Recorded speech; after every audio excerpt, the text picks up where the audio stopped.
नबी सल्लल्लाहु अलैहि वसल्लम निकाह के बारे में क्या कहते हैं वो सबसे पहले सुनिए। निकाह, अल्लाह के नबी कहते हैं, सही मुस्लिम की हदीस,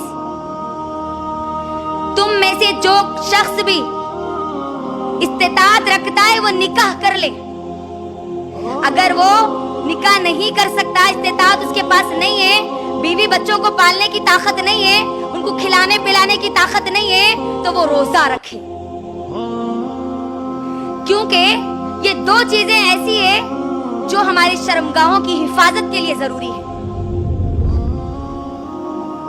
निकाह ये एक वाहिद जरिया है मेरी बहनों, याद रखना, हमारी शर्मगाहों की हिफाजत के लिए। निकाह नहीं कर सकते, बीवी को खिलाने की ताकत नहीं है, बच्चों को पालने की ताकत नहीं है, तो अल्लाह के नबी ने कहा कि रोजा रखो, क्योंकि रोजा हमको बुराइयों से रोकता है। और अल्लाह के नबी ने क्या कहा? निकाह मेरी सुन्नत है, निकाह मेरी सुन्नत है। नबी सल्लल्लाहु अलैहि वसल्लम की सुन्नत है निकाह, और जो मेरी सुन्नत पर अमल नहीं करेगा वो मुझ में से नहीं, बोले अल्लाह के नबी, वो हम में से नहीं है। निकाह हमारे माहौल और माशरे की जरूरत है, इंसान की जरूरत है, ये इबादत है ये निकाह।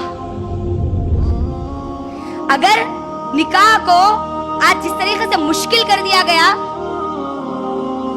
और जिना को आसान कर दिया गया, तो अपनी ख्वाहिश को पूरा करने वाले, अपनी जरूरत को पूरा करने वाले जो लोग हैं, अगर उनको हलाल तरीके से वो चीज नहीं मिलेगी तो वो हराम रास्ते ढूंढेंगे। आज आप देख लीजिए, निकाह मुश्किल हो गया, किसी का निकाह होना मुश्किल हो गया। निकाह जरूरत है, जरूरत है। जब कोई लड़का या लड़की निकाह की जरूरत महसूस करे, उसी वक्त उसका निकाह कर देना चाहिए। लेकिन निकाह को हमने मुश्किल बना दिया, जिसकी वजह से आज जिना आसान हो गया, निकाह महंगा हो गया, जिना सस्ता हो गया। निकाह के लिए आज करोड़ों रुपयों की जरूरत पड़ गई और जिना के लिए सिर्फ 500 या 1000 की जरूरत पड़ गई। याद रखना, अगर तुम्हारा बेटा तुमसे कहे या तुम्हारी बेटी तुमसे कहे कि मुझे निकाह करना है, और आप उनको अगर रोकेंगी, ये दुनिया की चीजों की वजह से, दुनिया की ख्वाहिशात की वजह से, रस्म रिवाज की वजह से, और वो निकाह के बजाय जिना कर ले, क्योंकि उसको तो अपनी जरूरत पूरी करनी है, हलाल तरीके से अगर तुम करने नहीं दोगी तो हराम रास्ते जरूर ढूंढ के निकाल लेगा।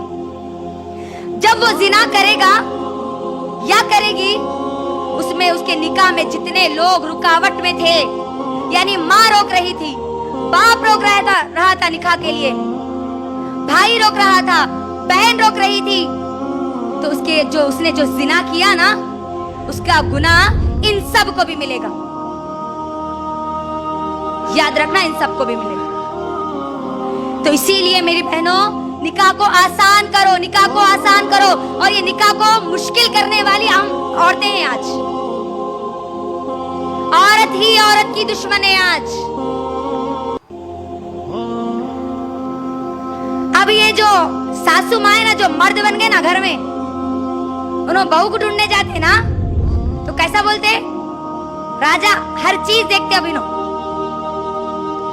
बहू, अरे थोड़ी हाइट कम है जी, थोड़ा कलर कम है जी, हमको फेयर होना था, very very very very fair होना था, थोड़ी नाक ऐसी है, थोड़ा उनकी अम्मी है कि नहीं, वो अम्मी के जैसी बच्ची नहीं है। अब यही सास और इनकी बेटी का अगर रिश्ता है, बहू ढूंढ रहे तो ये सब चीजें देख रहे थे, बेटी के लिए रिश्ता आया, और अगर कोई बोले थोड़ा कलर कम है ना जी, बोल तो क्या बोलते? या मजलूम बन जाते अब लोग। हाँ सही बात है, थोड़ा ही कम है ना जी। वहां पर बहू के लिए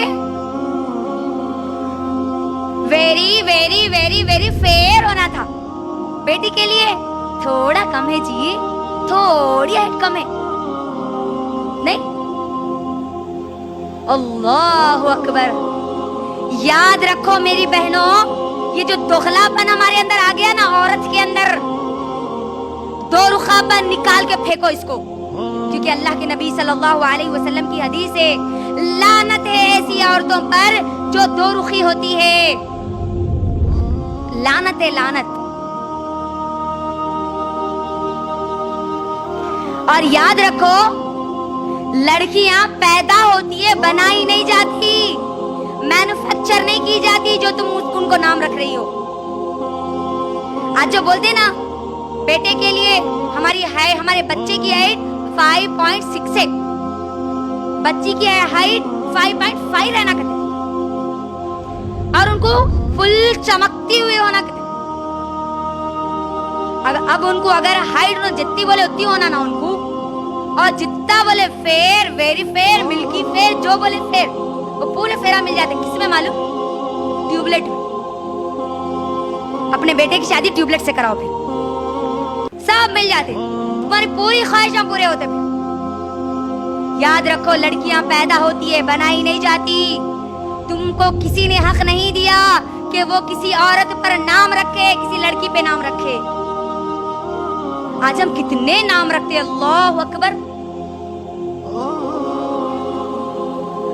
माहौल और माशरे में नहीं हो रही है चीजें, बोलिए। बच्ची गिड्डी है, मोटी है, काली है, चौड़ी है, ऐसी है, वैसी है, अल्लाह अकबर। आपको किसने हक दिया मेरी बहनों? किसने हक दिया आपको किसी पर नाम रखने का? अगर लड़कियां बनाई जाती तो पहले खुद आप अपने आप को बना लेती। सुनो, सफिया रजी अल्लाह ताला अन्हा और आयशा रजी अल्लाह ताला अन्हा के दरमियान जो बात हुई थी, जिसको अल्लाह के नबी ने सख्त नापसंद किया। एक मर्तबा अल्लाह के नबी सल्लल्लाहु अलैहि वसल्लम आयशा रजी अल्लाह ताला अन्हा के सामने सफिया रजी अल्लाह ताला अन्हा की बहुत तारीफ करते हैं। सफिया रजी अल्लाह ताला अन्हा जो नबी सल्लल्लाहु अलैहि वसल्लम की बीवी है, वो नस्लन यहूदी थी, यहूदन थी, वो नस्लन बहुत खूबसूरत थी माशाअल्लाह। आयशा रजी अल्लाह ताला अन्हा कहती है, क्या आपको सफिया के अलावा और कोई नहीं दिखते? सफिया तो ऐसी ऐसी है। आप देखिए मेरे हाथ को, उन्होंने जुबान से नहीं कहा, सफिया तो ऐसी ऐसी है, यानी कम खद है। अल्लाह के नबी सल्लल्लाहु अलैहि वसल्लम का चेहरा पूरा लाल हो जाता, लाल। और अल्लाह के नबी सल्लल्लाहु अलैहि वसल्लम कहते, ऐ आयशा, तूने इतनी कड़वी बात कही, इतनी कड़वी बात कही, इतनी कड़वी बात कही कि अगर तेरी बात को समंदर में डाल दिया जाए तो पूरा का पूरा पानी कड़वा हो जाएगा। आज हम क्या करती है सोचिए, किस किस को हम नाम रखती है, क्या क्या हमारी बहू के लिए ख्वाहिशें होती है। बहू ऐसी होना, बहू वैसी रहना। सास के पास एक लंबी लिस्ट रहती, नहीं? कैसी कैसी होना उनको बहू, बोलिए। दुबली रहना, गोरी रहना, लंबे बाल वाली रहना, पतली कमर वाली रहना, बोलते नहीं? लंबी लिस्ट रखते। और बहू की एक ही ख्वाहिश, नहीं? क्या? बोलो जोर से। सास नहीं होना। अब गौर करो, आज हमारी जो लड़कियां जो चाहती है ना कि सास नहीं रहना, क्यों कहती है मालूम है? सास के पास दीन नहीं रहने की वजह से वो लड़कियां ऐसा कहती है। अगर सास दीनदार होगी तो मैं नहीं समझती कि कोई भी दीनदार लड़की ये चाहेगी कि उसकी सास ना हो। हर दीनदार लड़की ये चाहेगी कि उसकी सास हो, ताकि वो उनकी खिदमत करके जन्नत को हासिल कर ले, अपनी आखिरत बना ले।